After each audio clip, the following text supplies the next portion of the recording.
Welcome to Newcastle Family History Society podcasts.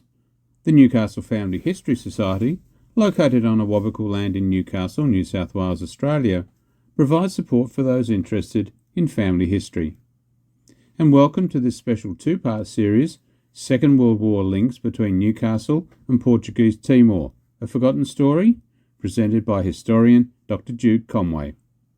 In this remarkable account, we uncover a little-known chapter of wartime history, one that spans the jungles of Timor, the city streets of Newcastle, and a camouflaged refugee camp at Bob's Farm.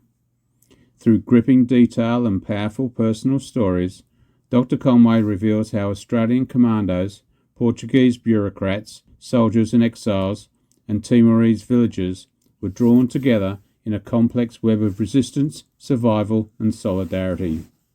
From daring guerrilla raids to the humanitarian effort that followed, this is a story of courage, displacement and unexpected connections, one that still echoes in our region today.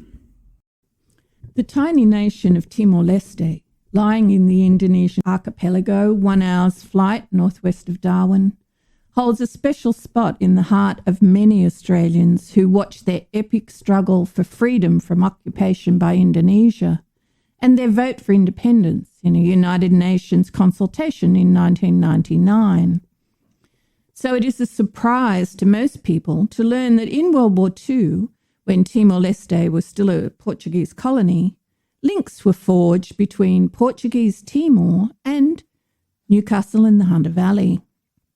For a start, there were Novocastrians among the Australian commandos who, together with Dutch troops, invaded the colony in 1942 and fought daringly in the mountainous country against the Japanese once they followed the Allies in. After a year of guerrilla warfare, the commandos had to be evacuated, and they were accompanied by hundreds of locals. Consequently, the most important link to Newcastle is that for 15 months, 540 of these evacuees from Portuguese Timor were accommodated at a camp at Bob's Farm, only 30 kilometres northwest of the Newcastle suburb of Stockton.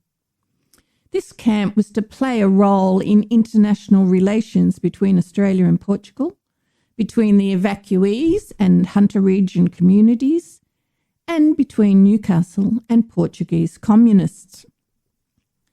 My talk considers why Allied troops entered Timor before the Japanese, a little about Novocastrian commando Jeff Laidlaw, why Portuguese and Timorese were evacuated along with the commandos, and why Bob's Farm was chosen for an evacuation camp. Plus, I give a detailed account of the experiences of the evacuees in the Hunter region, embedded in the political, racial and class beliefs of the 1940s.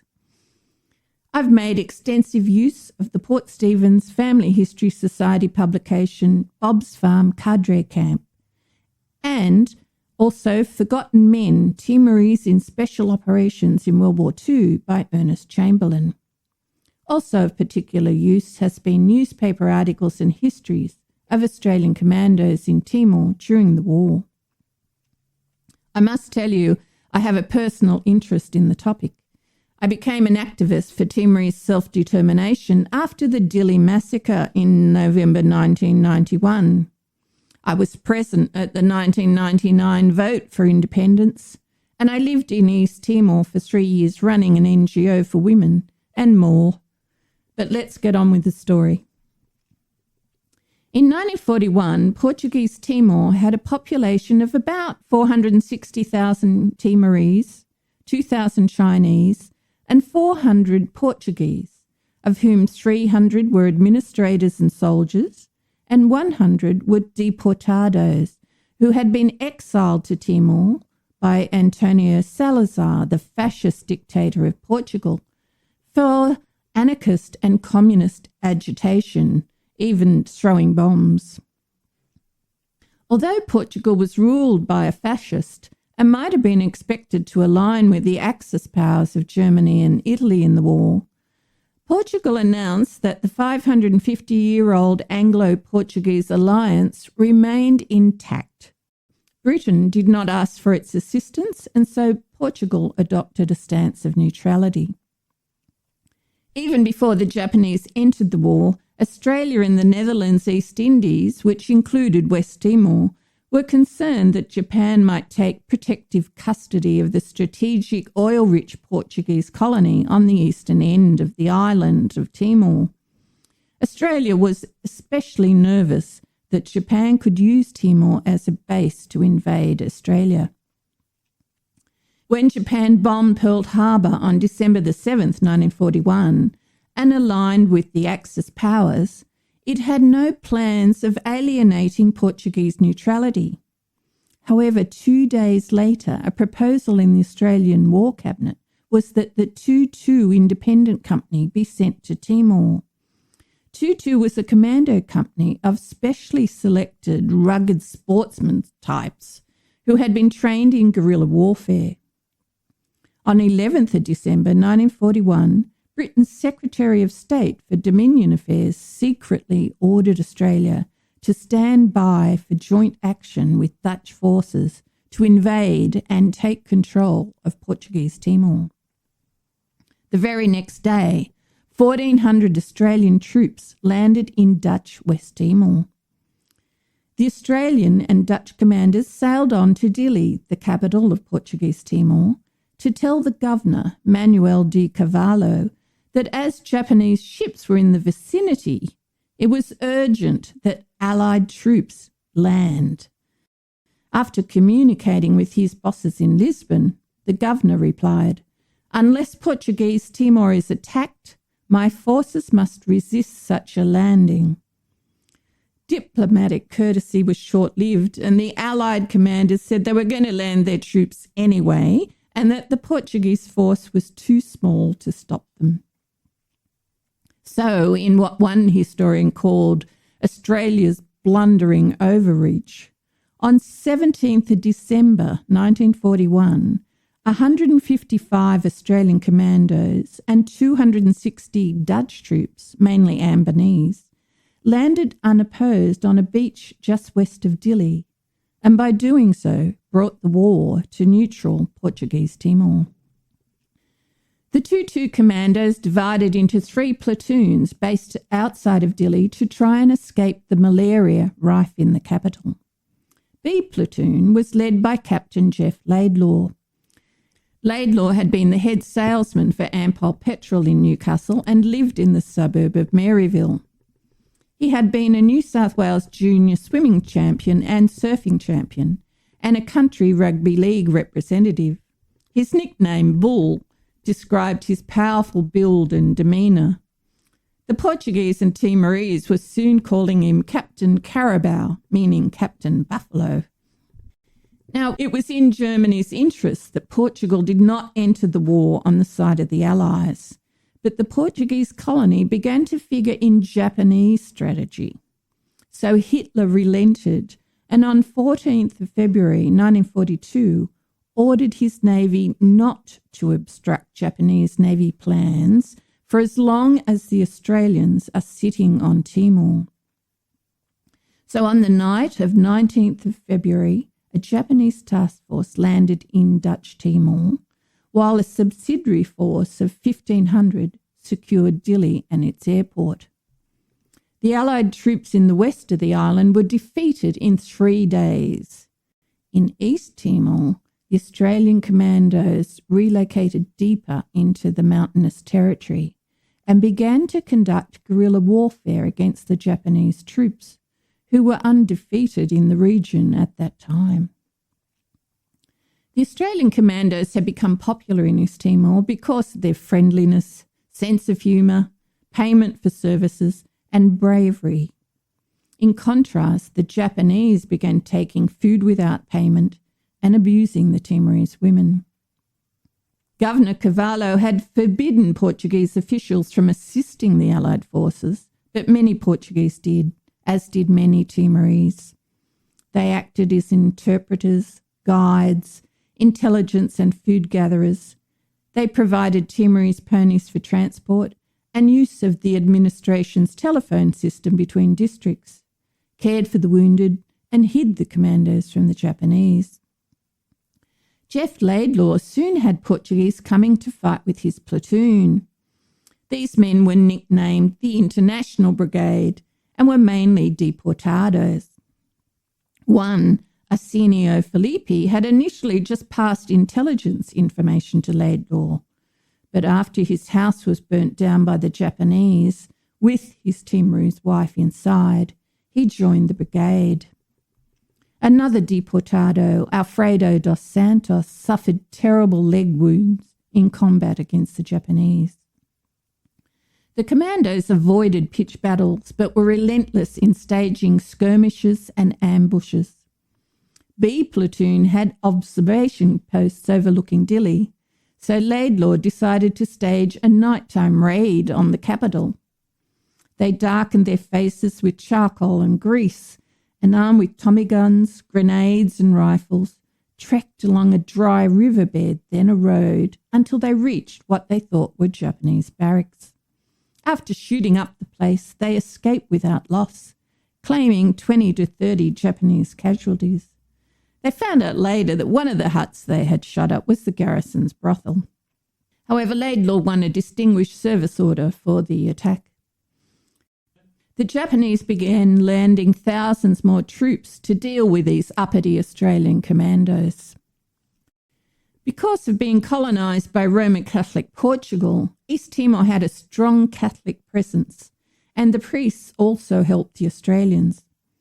When an RAAF plane crashed into the mountains after bombing Japanese barracks in the town of Malbisi in August 1942, the pilot parachuted into tall grass. He survived but was badly burnt. To avoid his capture by the Japanese, Monsignor Jamie Goulart, the apostolic administrator of the Diocese of Dili, loaned his car for the pilot to be taken to Balcar Hospital, where Portuguese doctor Elvira Teles treated him. He was then hidden, and for her own safety, Elvira and her daughter joined the commandos in the bush. In September 1942, 240 commandos from 2-4 Company were shipped to the island to reinforce the Australians. It became more and more obvious to the Japanese that the Australians were being supported by a large proportion of the Portuguese as well as Timorese villagers. So the Japanese began offering payment to the Timorese to kill all whites. The Australian Force Commander, Major Callanan, asked the Portuguese officials to help deal with this serious problem. They agreed, but only if their women and children were moved to safety. Callanan radioed an appeal to Army headquarters in Australia to allow the evacuation of Portuguese families because, he said, the commandos owe their existence to the assistance given by these Portuguese. Permission was granted. The Japanese had flooded the south coast of East Timor with troops to prevent supplies and more reinforcements being brought to the Aussies, and so evacuations had to be carefully planned. The first was staged on 30th November 1942 at Betano. At 10 p.m, signals were exchanged with a 75-foot Kuru, captained by Novocastrian John A. Grant, an experienced sailor born on his father's boat. Laidlaw was on the beach to ask Grant to evacuate wounded Portuguese fighters together with 80 women and children. By 2 a.m, Grant had crammed them all onto his overloaded boat. All hands vacated their bunks for women with babies, the youngest 2 weeks old. On the morning of 2nd of December, the evacuees were transferred at sea to a corvette and taken to the safety of Darwin. With even more Japanese battalions arriving and their scorched earth policy making it difficult for the commandos to get food, the exhausted Australians were given permission to withdraw.